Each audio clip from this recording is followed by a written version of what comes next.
Hi, I'm Lynn Norusis with the Focus on Nova team with Century 21 Redwood Realty here with your top 3 takeaway. And today we are talking about the final walkthrough. So first, congratulations. That means you have ratified on a contract, made it through all of your inspections, and you are on the way to purchasing your home. But first, you want to make sure that the home that you are about to sign off on is in the condition that you are expecting it to be in. So first and foremost, the way that the contract is written in Virginia, the buyer has a 7-day period prior to settlement to be able to get into the home to do a final walkthrough. So what does that walkthrough include? So first and foremost, a seller is required to have it broom cleaned. This is very important to know. This does not mean that they are supposed to have hired any cleaning service to come in.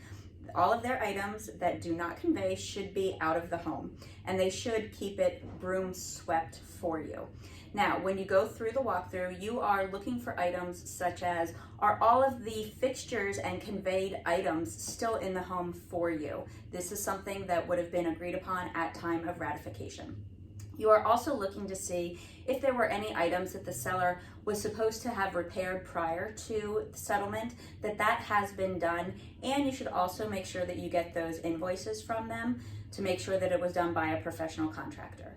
Now, you are also going through and you're checking all the utilities. You're turning on all the light switches. You're running all the water. You're making sure the heat comes on. You're making sure the air conditioner comes on. You want to make sure that you are buying the home as it was, depending on the date that you put into the contract. So it could either be date of showing, date of home inspection, or some other date of your choosing. That is dictated by what you wrote into your contract.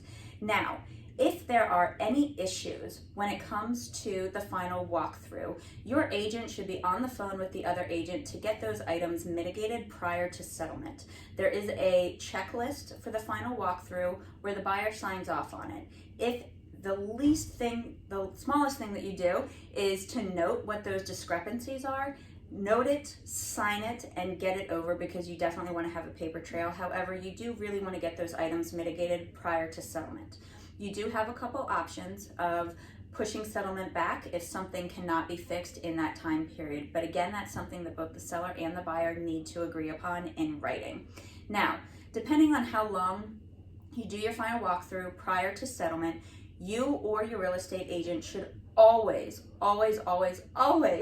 make sure that you stop by the property prior to signing. The last thing you want to do is do a final walkthrough a few days before, go to signing, and then find out that morning a tree fell on the property, or a pipe burst and there's now a water issue, or maybe the house caught on fire.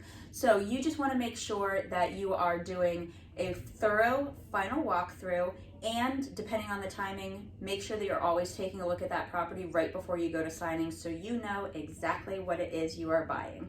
My name's Lynn Norusis with Focus on Nova team. If you have any questions when it comes to buying or selling in Northern Virginia, by all means, please get in touch.